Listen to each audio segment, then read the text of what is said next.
तो कल हमने सॉलिड स्फीयर किया था, आज हम करते हैं हॉलो स्फीयर।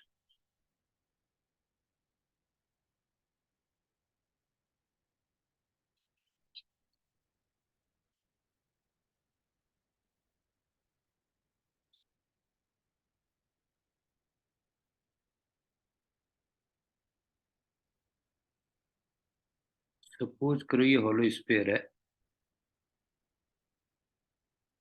इसका मास है m और रेडियस है r।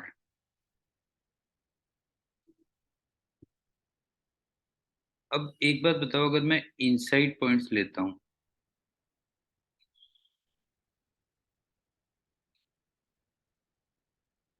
Means r less than equal to capital R,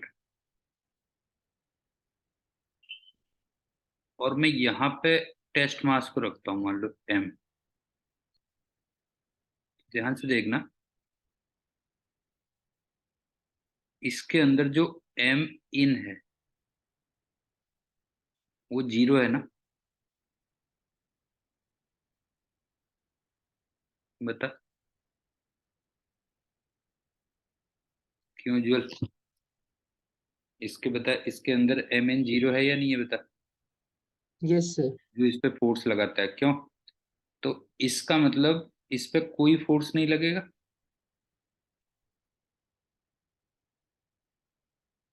क्यों? 4 0 होगा, और 4 0 है तो इसका मतलब ई की वैल्यू भी कितनी होगी? 0 आ जीरो। जाएगी ना फिर। क्यों? पॉइंट समझ में आ रहा है? बताओ। अंदर में अगर किसी भी पॉइंट पे रखता हूँ, क्यों? अंदर किसी भी पॉइंट पे अगर रखता हूँ तो एम इन 0 होगा, तो उससे 4 0 होगा, इसका मतलब ई की वैल्यू 0 होगी। तो इनसाइड पॉइंट्स के लिए तुम सिंपल सी बात ये देख सकते हो कि जो ई का फॉर्मूला होगा वो 0 होगा बस। क्यों? ये हो गया। लेकिन सरफेस के अगर जस्ट बाहर जाऊं, मैं यहाँ पे जाऊं, just outside the surface,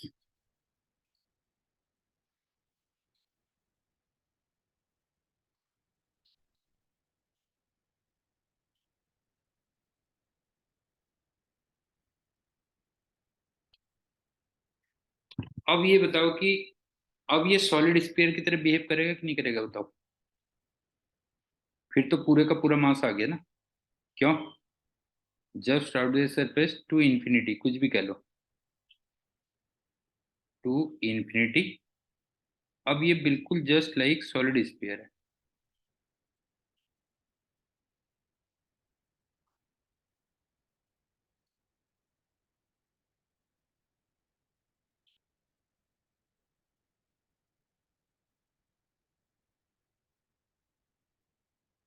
visual बता, समझ में आया कि नहीं आया? बता। सरफेस के जस्ट बाहर और वहां से लेके इंफिनिटी तक, फिर वो एक सॉलिड स्फीयर की तरह बिहेव करेगा कि नहीं करेगा? बता जो है। Yes sir. समझ गया ना? तो इसका मतलब ये हो गया, फिर जो ई ऑन सरफेस तू करेगा, तो वो तो वही फॉर्मूला रहेगा, G capital M upon R square, और ई आउटसाइड का जो फॉर्मूला बनेगा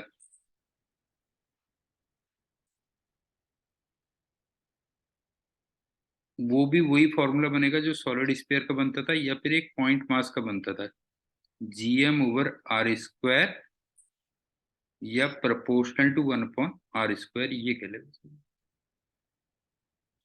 ये आ गया। अब सपोज करो इसका ग्राफ ड्रॉ करते हैं, तो देखो ग्राफ कैसे होगा।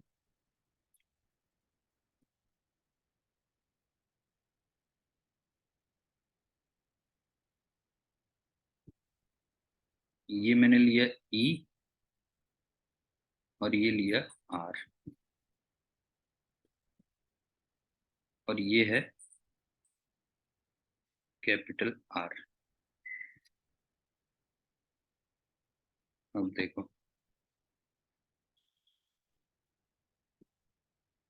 पहले तो ई की वैल्यू 0 रहेगी। क्यों?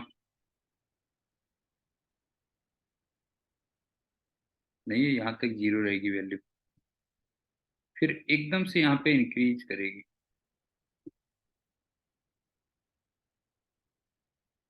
और फिर वो वैसे ही डिक्रीज करेगी जैसे सॉलिड स्फीयर पे डिक्रीज करती थी, ये कह लो।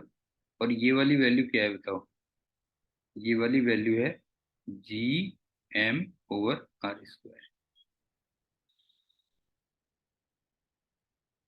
और ये मैंने तुमसे कहा था, यहाँ पे जो ई मैंने लिखा है ये एक्चुअल में मैग्नीट्यूड है।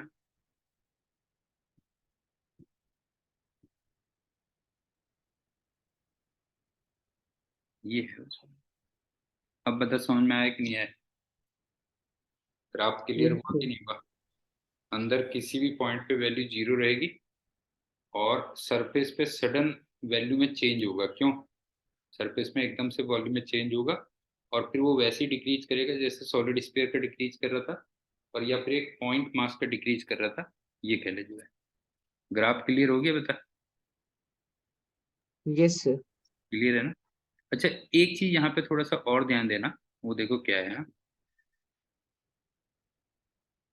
जैसे तुम ये देखो कि इसके ना सरफेस के जस्ट अंदर, गुड मॉर्निंग एपी गोपी, यहाँ पे तो ई की वैल्यू जीरो थी,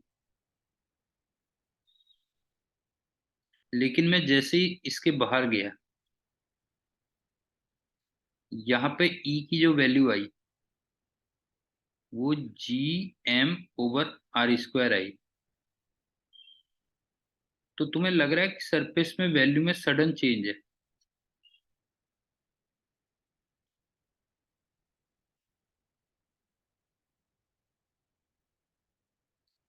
वैल्यू सडनली चेंजेस क्यों?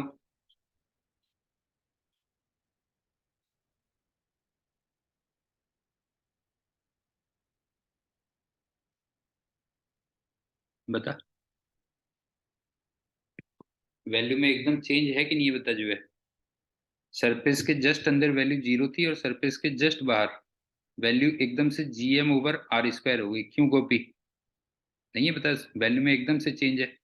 तो जब वैल्यू में एकदम चेंज होता है ना, तो इसको हम डिसकंटिन्यूअस ग्राफ कहते हैं बेटा जी। इसका मतलब सरफेस पे ग्राफ क्या हो गया? डिसकंटिन्यूअस हो गया ना।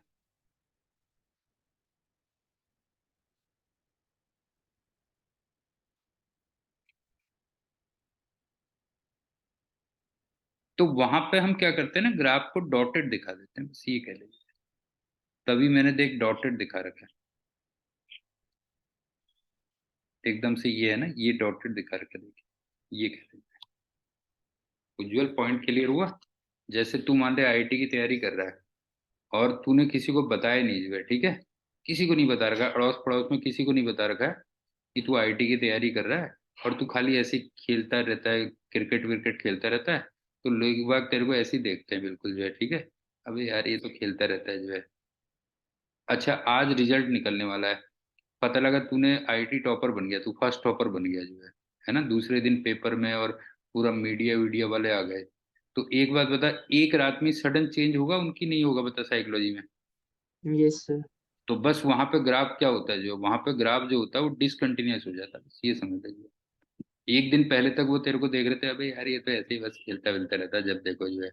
और दूसरे दिन लगा, अबे ये तो आईआईटी का टॉपर निकल गया जो है, हैं, ये तो फर्स्ट टॉपर है जो है, पूरा मीडिया वीडिया आने लग गया जो है। तो जब भी सडन चेंज होता है ना फिर, तो उसको हम कहते हैं डिसकंटिन्यूस, और वहां पे हम क्या करते हैं, डॉटेड दिखाते हैं। तो मेरे ख्याल से ये ग्राफ क्लियर होगा। और ये मैग्नीट्यूड है, हाँ देख, अगर मैं दोनों तरफ ग्राफ ड्रॉ करता तो कैसा बनता वो देख। जैसे मान लो ये होलो स्फीयर होता, मैं सेंटर के इधर जा रहा हूँ और इधर जा रहा हूँ, ये सेंटर है, हाँ? अब ये बता, जब मैं राइट हैंड साइड में जाऊंगा तो ई की वैल्यू इधर आएगी, क्यों? ई की डायरेक्शन इधर आएगी। और जब मैं लेफ्ट हैंड साइड में जाऊंगा, ई की डायरेक्शन इधर को आएगी। और हमारा साइन कन्वेंशन नॉर्मली हम ये लेते हैं कि ये डायरेक्शन प्लस और ये डायरेक्शन माइनस लेते हैं। क्यों? तो इसका मतलब ये वाली वैल्यू तो मुझे निगेटिव में दिखानी पड़ेगी, और ये वाली वैल्यू मुझे पॉजिटिव में दिखानी पड़ेगी, ठीक है। तो अगर मैं दोनों तरफ ग्राफ ड्रॉ करूं, तो बताता हूँ, देखो कैसे बनेगा। हाँ,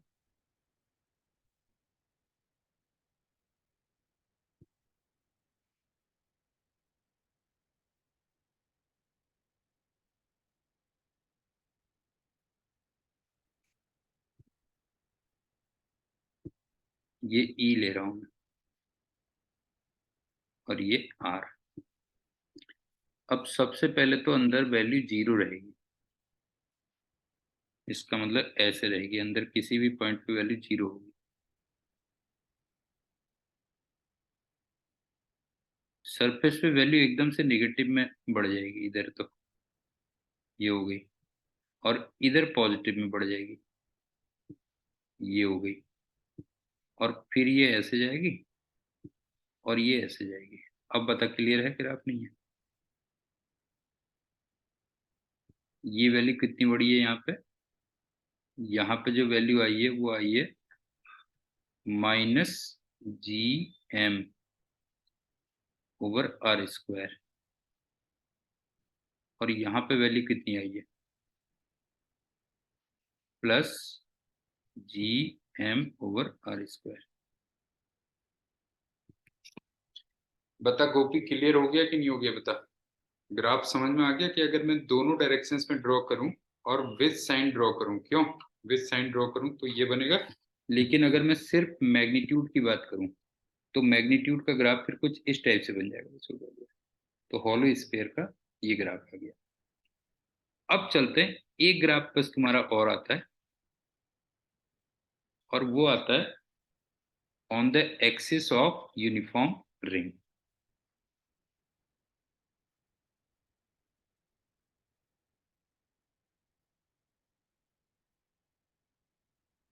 ऑन द एक्सिस ऑफ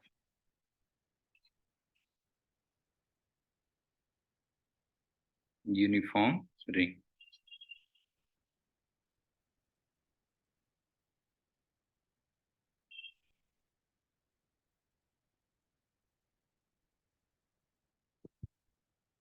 अच्छा, एक चीज का ध्यान देना ना, इससे पहले क्या था कि जैसे हम पॉइंट मास था, या हमने सॉलिड स्फीयर किया, या फिर हमने हॉलो स्फीयर किया, उसमें जो हमने ई का फॉर्मूला पढ़ा था वो स्पेस में हर जगह पढ़ा था। लेकिन यूनिफॉर्म रिंग के में हम फॉर्मूला केवल कहाँ पे पढ़ रहे हैं बताओ? एक्सिस में पढ़ रहे हैं। गोपी ये बताइए, समझ में आ रही बात नहीं आ रही है? कि इससे पहले जो हमने तीन फॉर्मूले पढ़े, पॉइंट मास का, सॉलिड स्फीयर का, और हॉलो स्फीयर का, उनसे हम किसी भी पॉइंट पे ई की वैल्यू फाइंड कर सकते हैं। लेकिन अब जो हम फॉर्मूला पढ़ रहे हैं वो केवल किन पॉइंट्स के लिए हम पढ़ रहे हैं? एक्सिस के लिए पढ़ रहे हैं, बस हो गया। ठीक। तो अब ये क्या है देखो, जैसे मान लो ये रिंग है, हाँ? ये मास m है और रेडियस r है। अब मैं इसकी एक्सिस पे जा रहा हूँ, x डिस्टेंस पे, या इधर जाता मान लो, तो तुम्हें लग रहा है इस पे जो e की डायरेक्शन होगी वो इधर को होगी? बताओ। और इसी टाइप से यहाँ पे जाओगे तो e की डायरेक्शन इधर आएगी।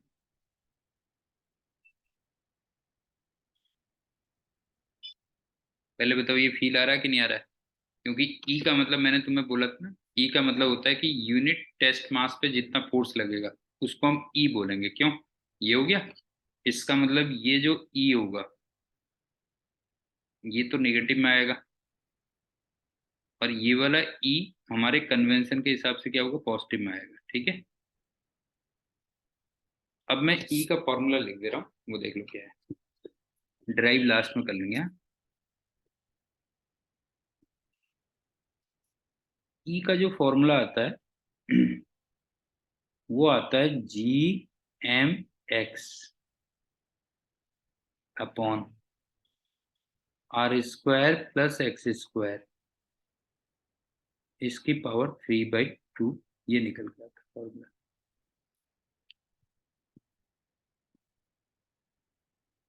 ये फॉर्मूला आता है।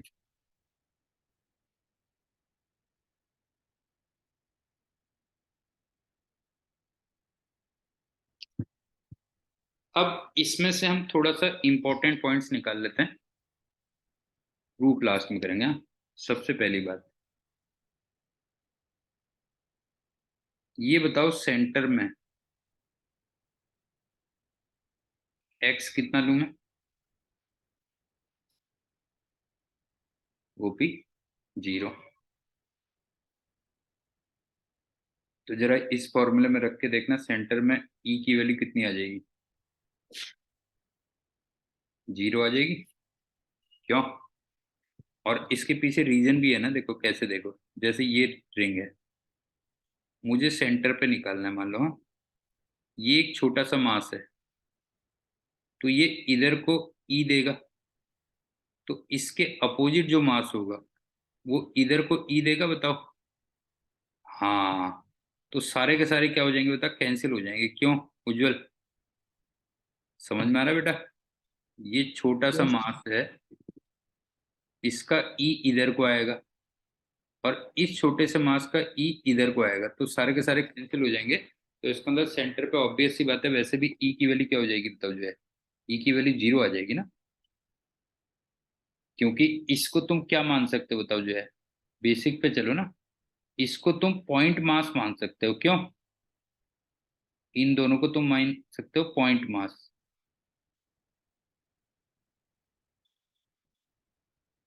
और पॉइंट मास का ई किधर को होता है जरा बताओ, जो है पॉइंट मास की तरफ ही होता है ना। क्यों? पॉइंट मास का ई पॉइंट मास की तरफ ही होता है।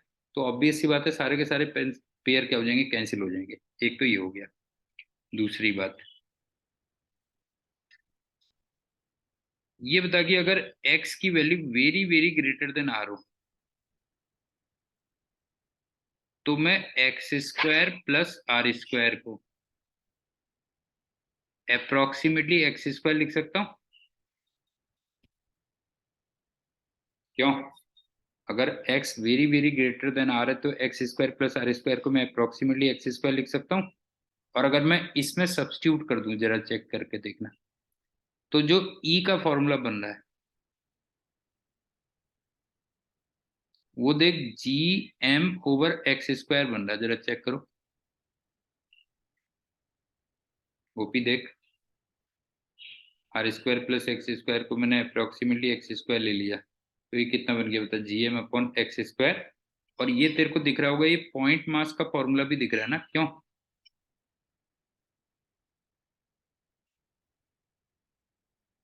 Point mass formula. क्यों?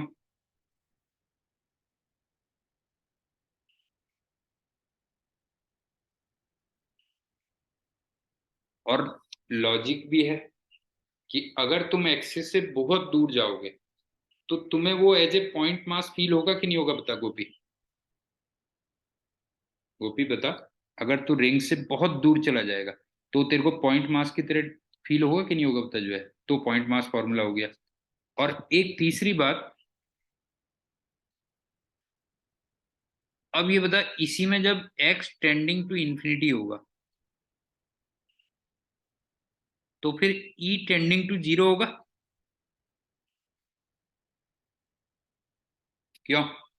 ऑब्वियस सी बात है, इंफिनिटी पे तो सब कुछ 0 हो जाएगा, तो x टेंडिंग टू इंफिनिटी पे e टेंडिंग टू 0 हो जाएगा। अब चलते हैं फोर्थ पॉइंट। अब ये बता, x इक्वल टू 0 पे e की वैल्यू 0 है, और x इक्वल टू इंफिनिटी पे भी e की वैल्यू 0 है। तो ऐसी सिचुएशन फिजिक्स में तुम्हें कई बार मिलेगी कि पता लगा x इक्वल टू 0 पर e की वैल्यू 0 है, और x इक्वल टू इंफिनिटी पे फिर से e की वैल्यू 0 है। तो इसका मतलब e की वैल्यू फर्स्ट इंक्रीज करेगी, देन डिक्रीज करेगी। बताओ क्लियर है कि नहीं है? गोपी जरा बता। बिल्कुल सेंटर पे ई की वैल्यू 0 है, और इन्फिनिटी पे ई की वैल्यू 0 है। तो ई का तेरे को ऐसा ट्रेंड नहीं लग रहा बता, जो है कि ई की वैल्यू पहले इंक्रीज करेगी और फिर डिक्रीज करेगी। तो इसका मतलब ई का अगर मैं ग्राफ ड्रॉ करूं तो वो किस टाइप का ग्राफ बनना चाहिए बता, जो है ये ई है, ये एक्स है मान ले,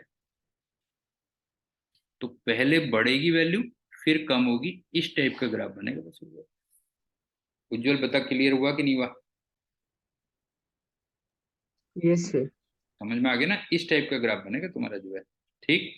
अच्छा, ये जो मैक्सिमम वैल्यू आती है ना, वो आती है x = r/√2 पे आती है।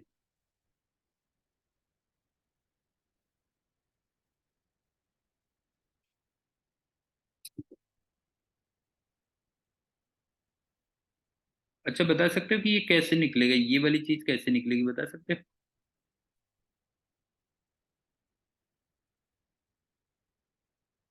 बाई पुटिंग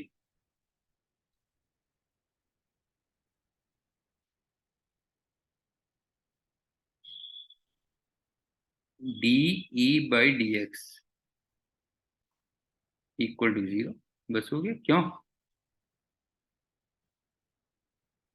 देख, किसी भी चीज की मैक्सिमम या मिनिमम वैल्यू अगर आपको निकालनी है, क्यों, किसी भी चीज की मैक्सिमम या मिनिमम वैल्यू निकालनी है, तो तुम क्या करते हो, उसको DE/dx 0 करते हो कि नहीं करते, बताओ जो है। और इसमें फिर ई तुम्हारा क्या आएगा, इस वाले में ई की वैल्यू कौन सी वाली रखोगे? ई की ये वैल्यू रखोगे ना, ये वाली वैल्यू। क्यों? ये वैल्यू रखोगे इस वाली। ये। और फिर अगेन ध्यान रखना बेटा, ये मैंने ना ई क्या निकाला है, बेटा ये मैग्नीट्यूड निकाला है। ये मैंने मैग्नीट्यूड लिखा है सिर्फ, ये कह लीजिए। अच्छा, ये ई की मैक्सिमम वैल्यू कितनी होगी, ये कैसे निकालोगे? अगर तुम्हें निकला है कि ई की मैक्सिमम वैल्यू कितनी होगी, तो इस ई में एक्स को कितना रख दोगे, बताओ जो है। तुम इसको रख दोगे E@x r/√2। r/√2, ये रख दोगे बस। ये। अब इसका थोड़ा सा प्रूफ और देख लेते हैं कैसे आता है।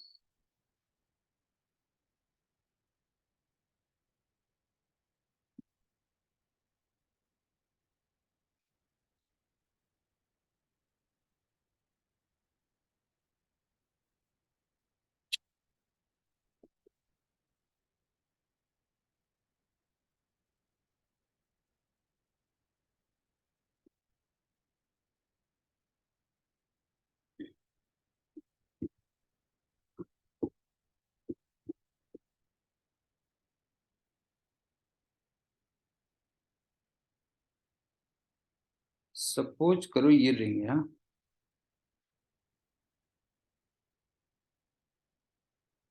अब ये बता कि यहाँ पे ना एक मैं छोटा सा मास मान ले डीएम ले लेता हूँ,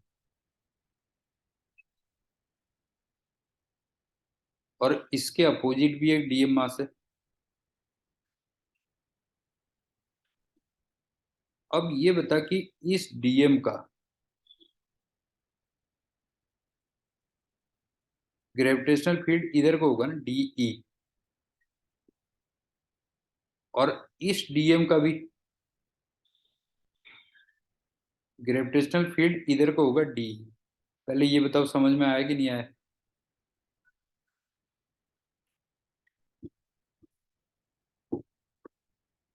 समझ में आया? मैंने रिंग ये के दो वो ले लिए बेटा, डीएम और डीएम ले लिए। तो इनका जो है डीई इधर को आएगा। अब तो ये देख, ये आ रहा है,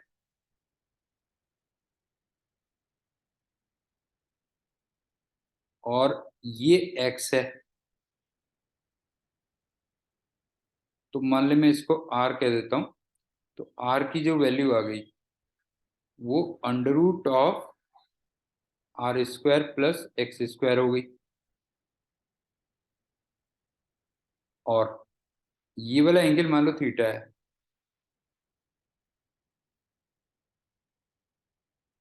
तो एक बात बताओ, तुम्हें लग रहा है कि डीई के जो साइन थीटा कंपोनेंट है वो तो कैंसिल हो जाएंगे? हाँ। डी के जो साइन थीटा कंपोनेंट है तो कैंसिल हो जाएंगे, और डीई के जो कॉस थीटा कंपोनेंट है वो फिर ऐड होके नेट बनाएंगे। क्यों? उज्जवल बता, फील आ रहा है कि नहीं आ रहा है, बता जो है। Yes sir. तो इसका मतलब जो तुम्हारा नेट आएगा वो इधर को आएगा,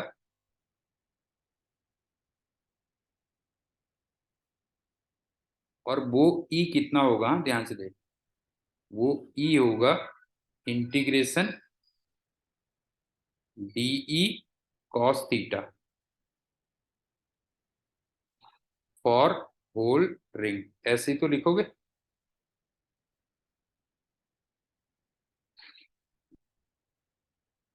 ये लिखोगे ना, डी वैल्यू रख देते हैं। डीई मैंने किसकी वजह से माना था, इसकी वजह से माना था, क्यों, और इसकी डिस्टेंस ये है, तो इसका मतलब ये हो गया G D M upon R square. और कॉस थीटा, जरा फिगर में देखना, कॉस थीटा आ रहा होगा एक्स अपॉन आर आ रहा होगा।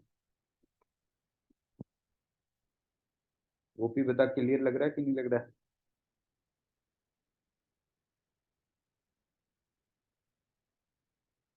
ये हो गया। अब सुन, इसमें क्या क्या चीजें बाहर आ जाएंगी, वो देख। एक तो जी बाहर आ जाएगा, एक एक्स बाहर आ जाएगा, और एक आर क्यूब बाहर आ जाएगा, और अंदर रह जाएगा सिर्फ डी एम फॉर होल्डिंग। और जरा बता, जब पूरा डीएम फॉर होल्डिंग तुम इंटीग्रेट करोगे तो क्या बनना चाहिए, जरा बताओ। ये बनना चाहिए कैपिटल एम बनना चाहिए, क्यों, कैपिटल एम। तो अल्टीमेटली ये कितना आ गया, बता, जो है जी आ गया, एम आ गया, एक्स आ गया, अपॉन आर क्यूब। और आर मुझे ये लिखना है, क्यों, आर की वैल्यू हमारी ये थी। तो देख फाइनली आंसर वही आ गया कि नहीं आ गया, बता, जो है G M X upon R square plus X square, इसकी पावर 3/2। उज्जवल, बता बेटा, समझ में आया कि नहीं आया। Yes sir. क्लियर हो गया ना। ठीक। तो ये तुम्हारे केवल 4 फॉर्मूले इसमें चलेंगे ग्रेविटेशन में। एक तो पॉइंट मास का, एक सॉलिड स्फीयर का, एक हॉलो स्फीयर का, एक on the axis of ring का। उनके ग्राफ देख लेना। और ग्राफ में भी मैंने दो टाइप के तुम्हें बताया, कि एक तो सिर्फ मैग्नीट्यूड से तुम्हारा जो काम चलता है, ज्यादातर बुक्स में तुम्हें मैग्नीट्यूड ही मिलेगा। और दूसरा मैंने बताया कि दूसरा तुम्हें क्या होता है, कि अगर पूरा प्रॉपर डायरेक्शन के साथ करना है तो फिर कैसे करोगे। तो ये आ गया। अब हम चलते हैं ग्रेविटेशनल पोटेंशियल।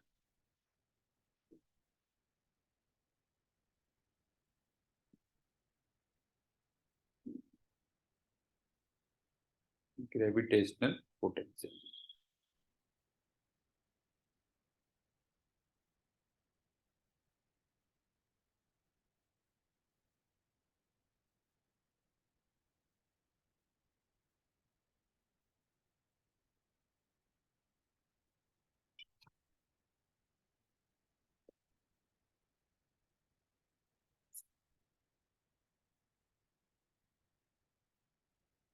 सबसे पहली बात, एक तो मैंने तुमसे कहा था वी से दिखेंगे हैं इसको। दूसरा, इसकी जो यूनिट होगी वो जूल पर केजी होगी। तीसरा मैंने कहा था तुमसे कि इंटीग्रेशन ऑफ ई, क्यों,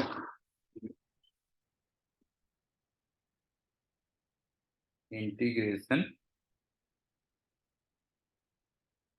of E with some limits, क्यों।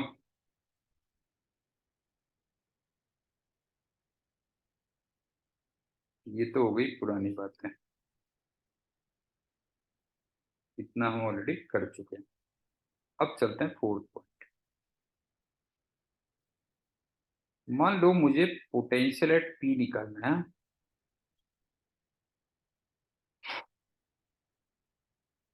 तो इसकी डेफिनेशन सिर्फ ये होती है ना, कि आप यूनिट टेस्ट मास को इंफिनिटी से पी तक लेके आओ, और उसमें कंजर्वेटिव फोर्स का वर्क कैलकुलेट करो, या ग्रेविटेशनल फोर्स का वर्क कैलकुलेट करो, और उसको माइनस कर दो, बस हो गया।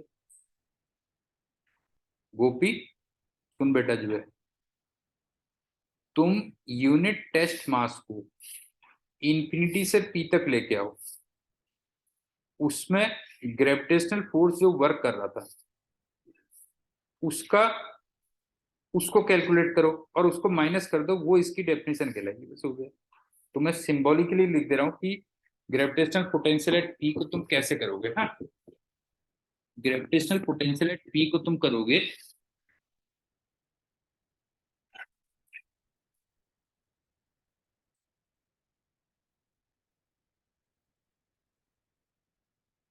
Minus work from infinity to P by gravitational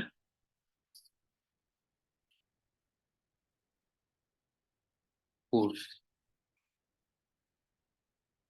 और ये by the way gravitational force कितना है बताओ, m इंटू ई है। हाँ, ध्यान रखना। टू यूनिट टेस्ट मास।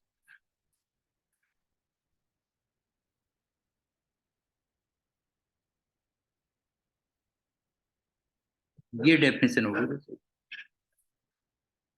डेफिनेशन समझ में आ गई उज्जवल?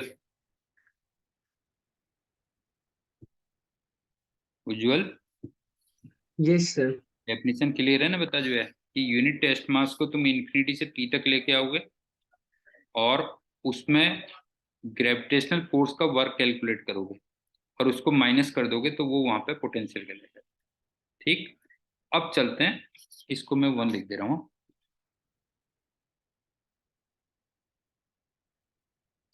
अब चलते हैं सेकेंड पॉइंट। एक बात बता, इसका मतलब वीपी निकालने की दो मेथड्स होगी।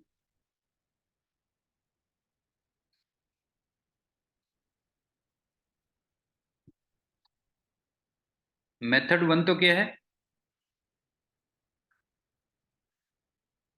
इक्वेशन 1। क्यों? मतलब फ्रॉम डेफिनेशन। गोपी बता, क्लियर है बात?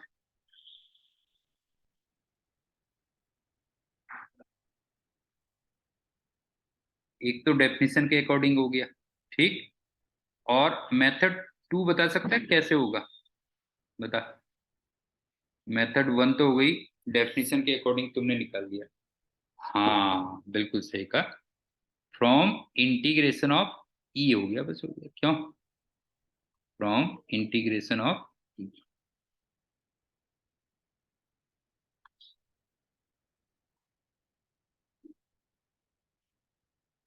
उज्जवल समझ में आ गया? बी निकालने की दो मेथड्स हो गई बेटा जो है। एक तो इक्वेशन 1 के अकॉर्डिंग, डेफिनेशन के अकॉर्डिंग, और दूसरा फिर तुम जो है ई को इंटीग्रेट कर दो। अगर तुम्हें ई के एक्सप्रेशन पता है तो ई को इंटीग्रेट कर दो, तो वहां से भी हो सकता है जो है। अब हम सबसे पहले चलते हैं पॉइंट मास वाले फॉर्मूले में।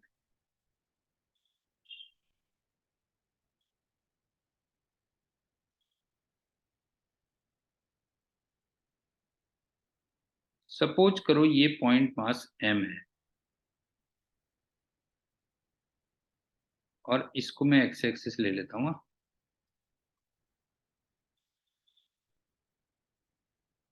ये हो गई एक्स एक्सिस।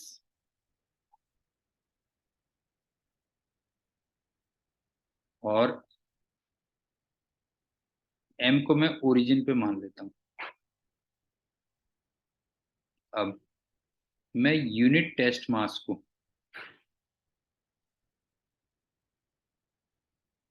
यूनिट मास को इंफिनिटी से यहां तक ला रहा हूं। मान लो जैसे ना ये आर डिस्टेंस पे है बेटा,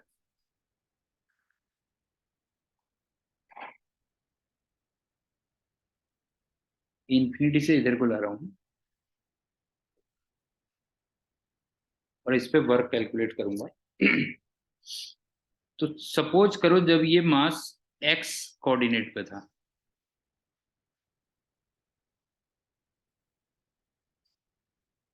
तो ये बता इस पे जो फोर्स लग रहा है एफ, वो माइनस लिख लेता हूँ बिकॉज नेगेटिव डायरेक्शन में है, GM1 अपॉन एक्स स्क्वायर लग रहा है, बता क्लियर है कि नहीं है?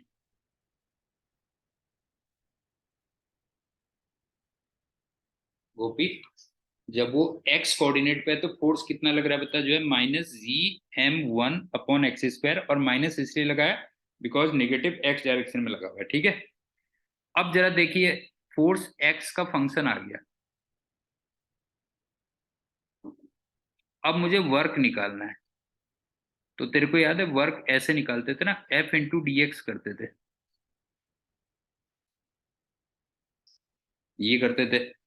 और x की लिमिट्स कहां से कहां तक होंगी बता, जो है x की लिमिट्स होंगी इंफिनिटी से x = r तक, क्यों? ये हो गई। अब तुम f की ये वाली वैल्यू सब्स्टिट्यूट करना, तो तुम कैलकुलेट करके देखना, ये जो वर्क आएगा ना वो प्लस में GM/r आएगा।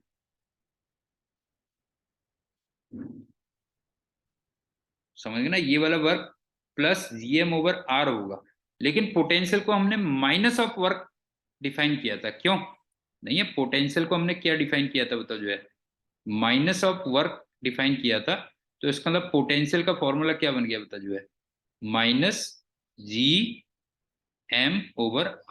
ये बन गया बस। उज्जवल, पॉइंट क्लियर हुआ या नहीं हुआ बता बेटा जी? कैसे तुमने वो निकाला? और ये मैंने मेथड 1 से निकाला है, ध्यान रखना, ये मैंने निकाला मेथड 1 से निकाला ये एक्सप्रेशन, -GM/r, ये किया है। और एक चीज का और ध्यान रखना, फोर्स इधर को लगा हुआ है और मैं डिस्प्लेस भी इधर ही को कर रहा हूं, तो वैसे भी तुम्हें लग नहीं रहा कि वर्क प्लस में आना चाहिए?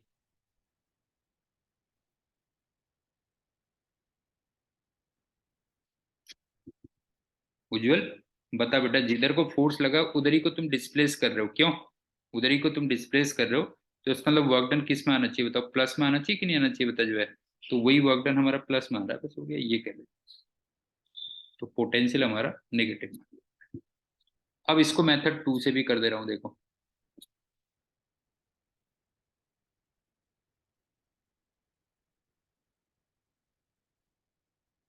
ई का जो एक्सप्रेशन होता था, ये वैसे हम कर चुके हैं ऑलरेडी। ई का एक्सप्रेशन होता था GM/r², क्यों? और ये टुवर्ड्स मास होता था।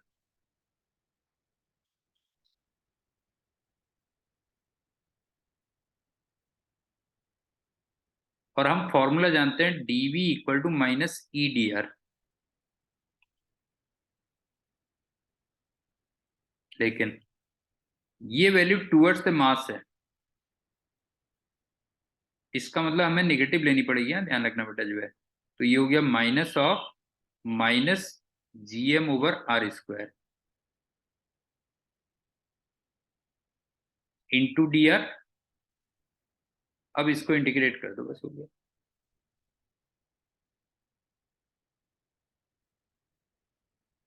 ये ऑलरेडी हम कर चुके थे, वैसे तुम्हें याद होगा। तो dv को इंटीग्रेट करूंगा तो v बनेगा, इक्वल टू, इसको अगर मैं इंटीग्रेट करूंगा तो वो -GM/r बनेगा, क्यों? और प्लस c और आ जाएगा। और उसके बाद मैंने तुम्हें लिमिट बताई थी, r =∞ पे v की वैल्यू 0 थी, क्यों? इसका मतलब c की वैल्यू 0 आ जाएगी। और अगर c की वैल्यू 0 आ जाएगी तो v का जो एक्सप्रेशन आ जाएगा वो -GM/r के इक्वल हो जाएगा। गोपी, समझ में आया बेटा, नहीं आया बता, जो है उज्जवल, सो गया? Yes sir. सो गया तू? No sir. अच्छा, ये समझ में आया कि नहीं आया, ये बता, जो है यस सर। ठीक है। अब जरा इस वाले फॉर्मूले को थोड़ा सा और देख लेते हैं। v = ये आ गया GM ओवर R आ गया।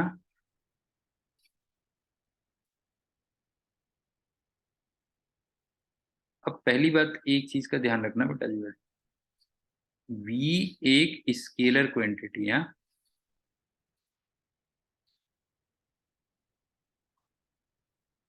तो ये क्या होता है ना, ये हमेशा निगेटिव होगा, ध्यान रखना। ग्रेविटेशनल जो पोटेंशियल होगा, gravitational potential V is always negative,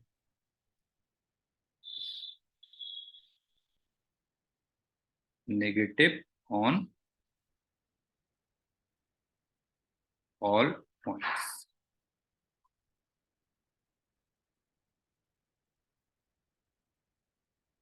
तुम राइट में जाओ, लेफ्ट में जाओ, कहीं भी जाओ, ठीक है, उसकी वैल्यू हमेशा नेगेटिव रहेगी। जैसे ये पॉइंट मास है, मान लो ये पॉइंट मास है, मैं यहां पे जाऊंगा तो भी नेगेटिव वैल्यू आएगी, मैं इधर जाऊंगा तो भी नेगेटिव वैल्यू आएगी, एंड सो ऑन कह लो। और इसका रीजन क्या है वो सुनो, कि जब तुम यूनिट टेस्ट मास को लेके आ रहे होगे, इन्फिनिटी से यहां तक लेके आ रहे होगे, तो एक बात बताओ कि ग्रेविटेशनल फोर्स ने हमेशा पॉजिटिव वर्क किया होगा ना। क्यों उज्जवल, ये बता। मैं यूनिट टेस्ट मास को अगर इन्फिनिटी से किसी भी पॉइंट तक लेके आऊंगा, तो ये बता ग्रेविटेशनल फोर्स ने हमेशा पॉजिटिव वर्क करेगा कि नहीं करेगा, बता जो है। क्यों? ऑलवेज Yes, पॉजिटिव वर्क करेगा। तो इसका मतलब पोटेंशियल हमेशा क्या होगा, बता जो है, पोटेंशियल हमेशा नेगेटिव होगा, बस हो गया जो है, ये कह लीजिए। ठीक। और दूसरी बात,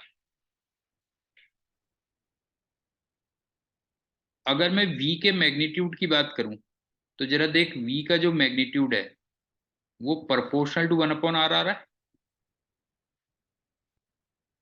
इसका मतलब ग्राफ क्या बनेगा, जरा बता जो है, रेक्टेंगुलर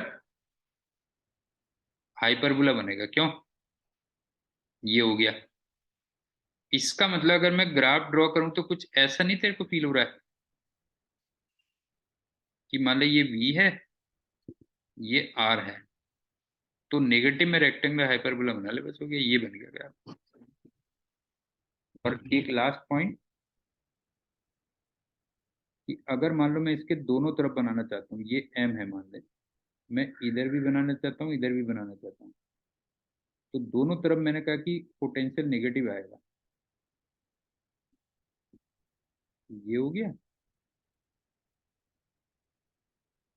तो देखना, ध्यान से देखना, ये V है, ये R है। अब तो दोनों तरफ नेगेटिव आना है, तो ये ऐसे बनेगा। गोपी बता समझ में आया कि नहीं आया? दोनों तरफ नेगेटिव में रेक्टेंगुलर हाइपरबोला बनेगा, बता दो। ये हो गया, बस हो गया, B equal to minus G M over R, ये आ गया।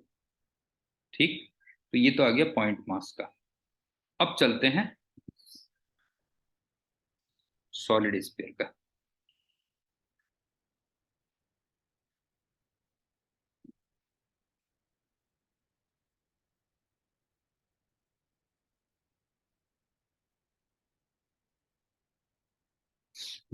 सबसे पहली बात ये बताओ, आउटसाइड पॉइंट्स के लिए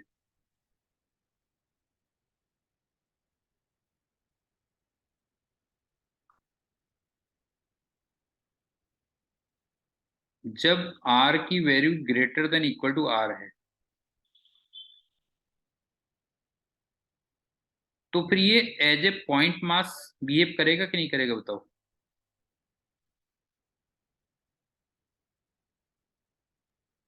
yes, sir. नहीं है, बता। मतलब पूरे मास को तुम कहाँ पे कंसंट्रेटेड मान सकते हो, सेंटर पे मान सकते हो। क्यों? नहीं है, सॉलिड स्फीयर का पूरा मास तुम कहाँ पे कंसंट्रेटेड मान सकते हो, सेंटर पे मान सकते हो। तो इसका मतलब आउटसाइड पॉइंट्स के लिए जो जी का फॉर्मूला आना चाहिए वो माइनस, सॉरी वी का है,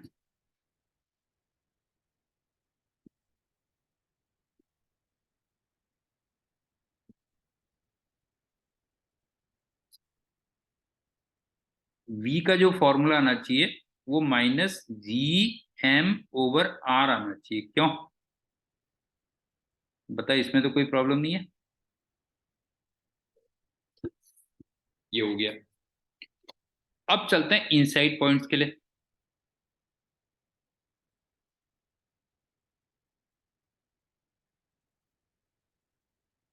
इनसाइड का मतलब R less than equal to capital are.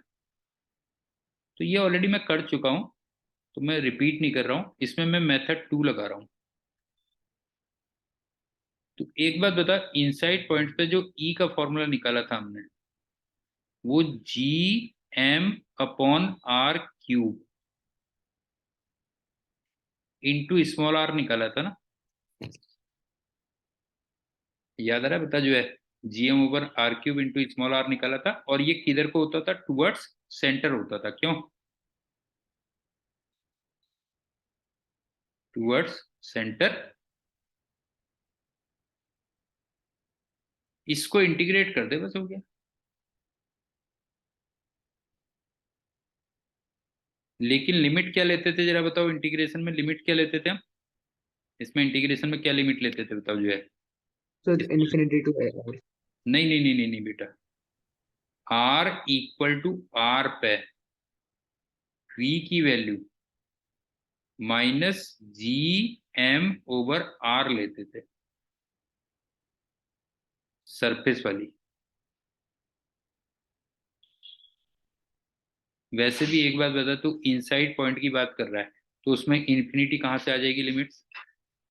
गोपी, ये बता कि तू जब इनसाइड पॉइंट्स कर रहा है, तो इनसाइड पॉइंट में इन्फिनिटी कहाँ हो जाएगा बेटा जो है? इन्फिनिटी तो कौन से वाले में आएगा? आउटसाइड पॉइंट में आएगा ना बेटा जो है। तो इस पे कैसे आ जाएगा बता जो है? भाई, इनसाइड जो पॉइंट होंगे वो कहाँ से कहाँ तक एक्सटेंड करेंगे बता? सेंटर से लेके सेंटर टू सरफेस लाई करेंगे ना। तो इस पे इन्फिनिटी लिमिट कैसे आ जाएगी? और जो आउटसाइड पॉइंट्स होंगे वो कहाँ से कहाँ तक जाएंगे बता जो है? सरफेस से लेके इन्फिनिटी तक। क्यों? Infinity. ये कह लीजिए। तो एक एक चीज का ध्यान रखा कर बेटा बात करने से पहले जो है। तो ये जब लिमिट रखोगे, तो मैंने तुम्हें बताया था ना, वी का फॉर्मूला ये आता है बेटा जो है। वी का फॉर्मूला आता है minus G M upon R cube, 1.5 R square minus 0.5 R square, ये लिखा था मैंने। क्यों? याद आ रहा है कि नहीं आ रहा? ये एक्सप्रेशन कई बार आ चुके ना, और तुम्हें कई बार पढ़ने पड़ेंगे बेटा, तब याद रहेंगे। मैं लास्ट में से एक लिस्ट बना दूंगा तुम्हारे लिए, कई बार पढ़ने पड़ेंगे तब तुम्हें याद रहेंगे, फिर ये जो है। ठीक है। अब मैं थोड़ा इसी को इलेबोरेट कर दे रहा हूँ, हाँ? इस वाले फॉर्मूले को थोड़ा और डिटेल में बता दे रहा हूँ। V equal to minus G M upon R cube, 1.5 R square. हाँ, अभी कर रहा हूँ, माइनस 0.5 आर स्क्वायर। इसको थोड़ा और एक्सप्लेन करूंगा मैं। ले, ये देख ले।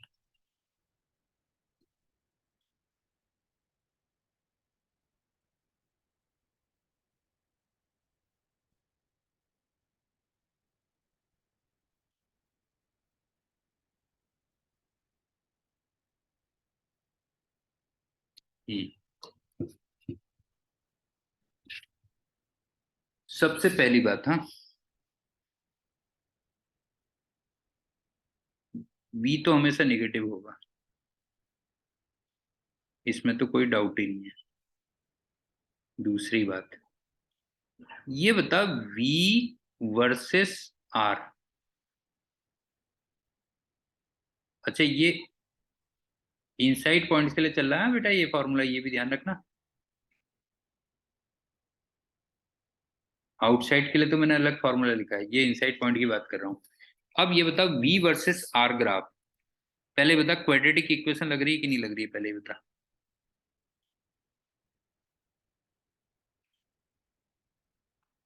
गोपी, बता बेटा, वी और आर में क्वाड्रेटिक इक्वेशन दिख रही है कि नहीं दिख रही तेरे को?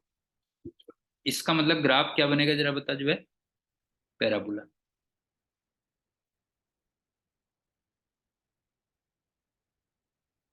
अब तीसरा सुन, ये बता सेंटर पे मैं आर को 0 लिख लूं? वैसे भी ध्यान रखना, स्मॉल आर जो होता है वो डिस्टेंस फ्रॉम द सेंटर होता है। स्मॉल आर यहाँ पे वेरिएबल होता है और वो क्या होता है, डिस्टेंस फ्रॉम द सेंटर होता है। तो जरा ऊपर वाले फॉर्मूले में आर को 0 रख के देखना बेटा, वी की जो वैल्यू आ रही है वो -1.5 G M upon capital R आ रही होगी, रख के देखो जरा। Yes sir. ये हो गया चौथा। अब ये बता कि सरफेस में मैं आर को कैपिटल आर लिख दूं? बता। Yes sir. तो जरा ऊपर वाले फॉर्मूले में आर को कैपिटल आर के देखना, वी की वैल्यू -GM/R आ रही होगी।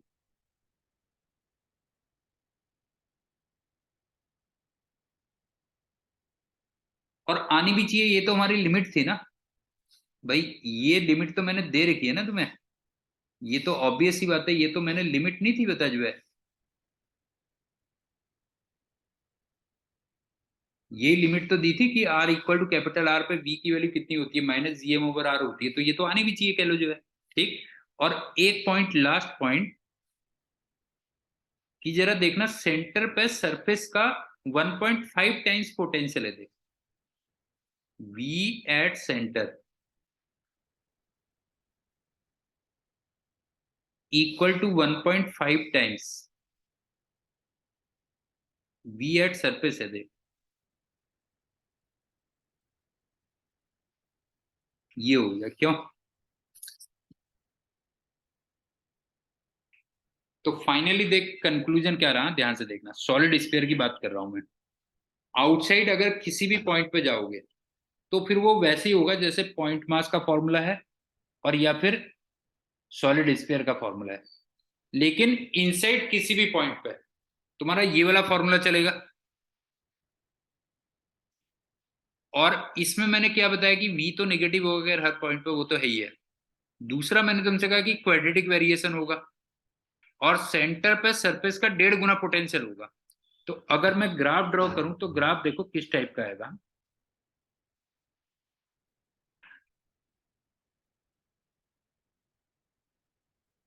ये मान लो v है, ये r है,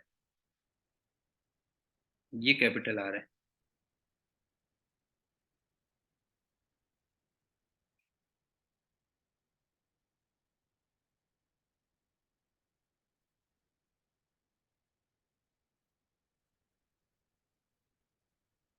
यहाँ पे जो वैल्यू है वो -GM/R है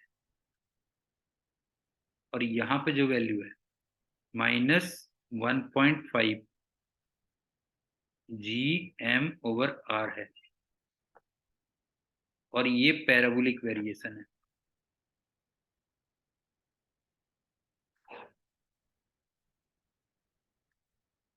और इसमें v का फॉर्मूला क्या है, -GM/R³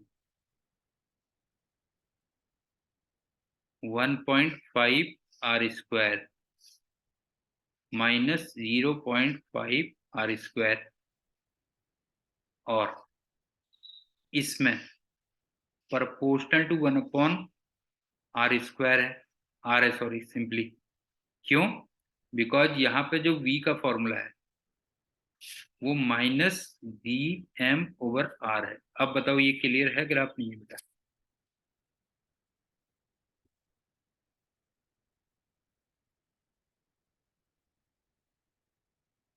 sir minimum value of v इस ग्राफ से कहाँ मिलेगा? एक्चुअल में मिनिमम तो नहीं है यहाँ पे, मिनिमम नहीं कहना चाहिए। एक्चुअल में नेगेटिव वैल्यू को तू एकदम से मिनिमम नहीं कह सकता। नेगेटिव तो दूसरी चीज को रिप्रेजेंट कर रहा है जो है, समझ गए ना? अगर तू वैल्यू कहेगा तो उसको 1.5 GM/R ऐसे कह सकता है जी उसको। समझ में आ गया? मिनिमम कहना थोड़ा लॉजिकल नहीं है, क्योंकि यहाँ पे नेगेटिव जो है कोई डिफरेंट वो होता है ना। जैसे तू एक बात बता कि प्रोटॉन पे जो चार्ज होता है वो प्लस ई होता है, और इलेक्ट्रॉन पे चार्ज माइनस ई होता है। तो तू ये तो नहीं कह सकता ना कि इलेक्ट्रॉन पे कम चार्ज है उससे। मेरा पॉइंट समझ में आ रहा है? बता क्या कह रहा हूं मैं। Yes sir. प्रोटॉन पे प्लस ई चार्ज होता है और इलेक्ट्रॉन पे माइनस ई चार्ज होता है। तो इलेक्ट्रॉन पर नेगेटिव चार्ज, तो उसकी वजह से तू ये तो नहीं कह सकता कि कम चार्जेज हुए। ठीक। लेकिन तेरी बात का मैं दूसरा रिप्लाई कर रहा हूँ, वो सुन क्या है। जैसे ये सॉलिड स्फीयर था, अब मैं इसके अगर दोनों तरफ ड्रॉ करता तो ग्राफ क्या बनता देख।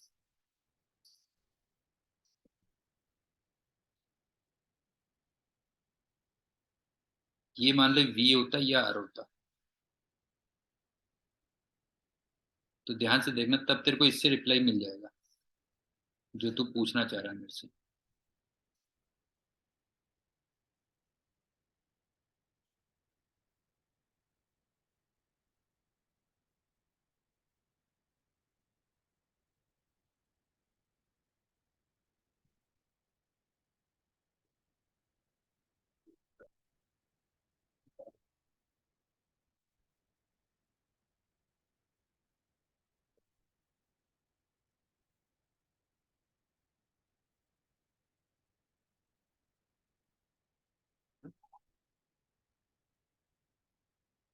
पहले ये बताइए, ग्राफ क्लियर हुआ या नहीं हुआ?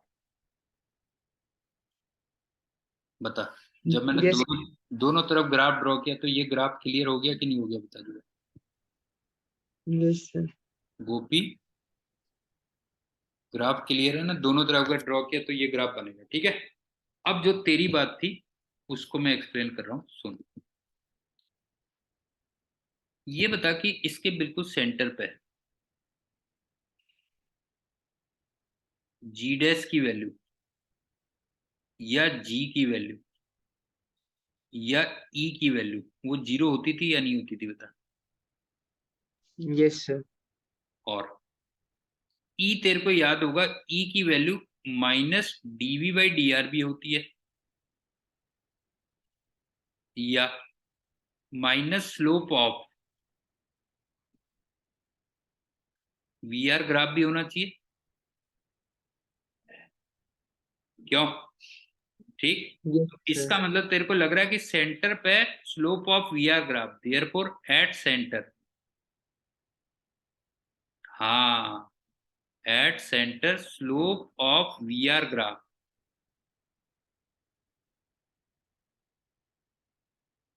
वो जीरो होना चाहिए। क्यों? और जरा देख यहाँ पे जीरो आ रहा है कि नहीं आ रहा, बता।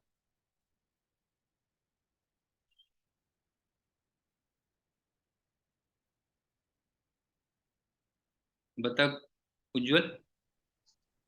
Yes sir. बस हो गया। तो वही तेरी बात का रिप्लाई मिल गया कि इसका मतलब वहां पे तेरे अकॉर्डिंग वैल्यू निगेटिव होगी, बस हो गया, मिनिमम हो गई, बस हो गया। क्यों? तेरे को तेरा रिप्लाई भी मिल गया ना। सेंटर पे एक बात बता, सेंटर पे ई की वैल्यू जीरो है, तो इसका मतलब सेंटर पे बी आर ग्राफ का स्लोप जीरो होना चाहिए। क्यों? और यस स्लोप सर। जीरो होना चाहिए, तो तेरे अकॉर्डिंग क्या हो गया वहां पे, वैल्यू क्या हो गई, मिनिमम हो गई, बस हो गया। लेकिन मैं जस्ट ये कह रहा हूँ कि तू निगेटिव से ये मत सोच कि वो मतलब जो है मिनिमम है, मतलब मैग्नीट्यूड वाइज कम है, मतलब बस ये कह सकता है। क्यों? ऐसे समझ लीजिए। तो बाकी चलो फिर करते हैं नेक्स्ट उस पर। और मैं थोड़ा सा लास्ट मोमेंट पे ही बताऊंगा तुम्हारी क्लास का, बेटा जो है, क्योंकि मैं थोड़ा ओके सर। बाहर हूँ ना, तो अपनी अवेलेबिलिटी देख करके मैं लास्ट मोमेंट पे बताऊंगा, तो व्हाट्सएप के टच में रहना। ठीक है, चलो फिर। Okay sir, bye. Okay, bye and thank you.